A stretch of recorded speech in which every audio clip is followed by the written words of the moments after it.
Donc en termes d'innovation, ces dernières années, ce que nous avons apporté, c'est principalement une présence sur un nouveau marché qui est l'insertion.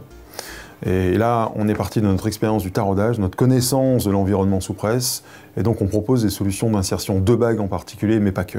Et là, grosso modo, on a une base de clientèle qui est identique, et on leur offre des solutions qui sont bien plus vastes et qui, en termes d'économie, en termes de coûts, sont très très importants pour eux. La diversification chez Pronic est issue d'une longue réflexion stratégique, de beaucoup d'interviews clients pour savoir où le marché était aujourd'hui, comment il serait demain et qu'est-ce que Pronic pouvait apporter à nos clients pour répondre à cette évolution à 5-10 ans. Une preuve de diversification, l'insertion de bagues.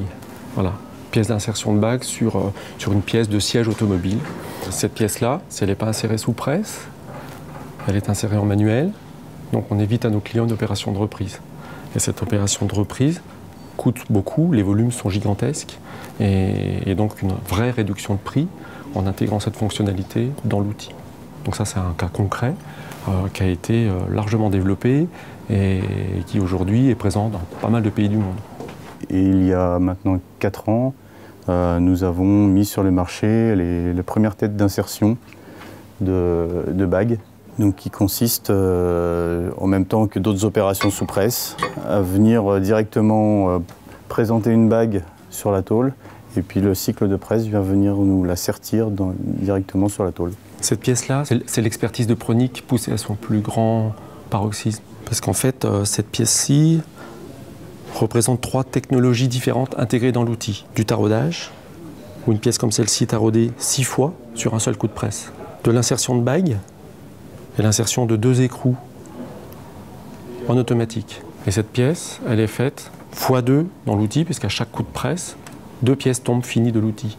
Aujourd'hui, on est capable de proposer à nos clients, les mêmes, une solution complète, plus aller chercher d'autres clients qui ne sont pas redevables de l'offre taraudage, parce que leurs produits n'en proposent pas, mais qui peuvent être amenés à insérer des choses dans les outils. Et donc là, pour le coup, on a quelque chose à leur proposer. Nous devons développer des systèmes qui permettent à la cadence d'envoyer cette petite bague dans l'outil et qu'elle soit insérée sans être abîmée, au bon endroit, au bon moment, calibrée, pour que la pièce soit parfaite.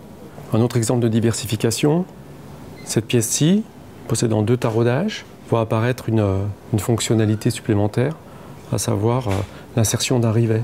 Cette pièce-ci propose l'insertion de 4 têtes d'insertion différentes et en automatique à 30 coups minutes.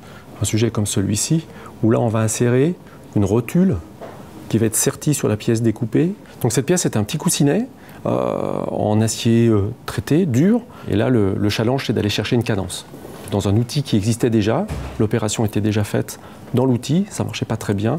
Et notre valeur à nous, c'est de proposer un système fiable à une cadence beaucoup plus importante. Un petit insert que nous appelons balle de revolver, qui est également inséré en automatique à une cadence intéressante. À terme, notre objectif, notre vision, c'est de devenir le multispécialiste de l'InDie, InDie Something.